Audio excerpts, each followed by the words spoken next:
আজকাল কোন বেটি ছেলে কোন মেয়ে লোক তো ডাইরেক্ট কইবে ওকে কি হুঁশ নেই, ছেলেকে বস ফিরে দিচ্ছে, ওকে তো হুঁশ নেই, বাড়িতে এই জিনিস নেই ওই জিনিস নেই। মায়ের আগে আমার পায়ে নামলাও, তোমার এত ভ্যালু আছে রে মা, তোমার পেট থেকে রাসূল নবী জন্মেছে রে মা, তোমার পেট থেকে এই ধরনের হাফেজ জন্মেছে, এই ধরনের আলেম জন্মেছে রে মা, তুমি সেই নবী রাসূলদের মা, তোমার মর্যাদা খুব দামি, আর একটুকের কারণে তুমি জাহান্নামী হয়ে যাও না।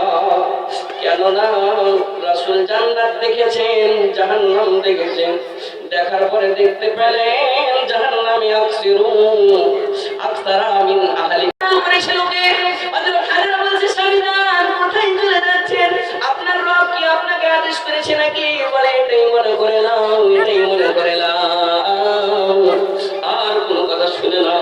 খজুর খতম হয়েছে, পানি খতম হয়েছে, যদি খজুর খায় কিছু খাই তো মার দুধ হবে, পানি খাইলে মার দুধ হবে, দুধ শুকিয়ে বাচ্চা ছটফট ছটফট করছে।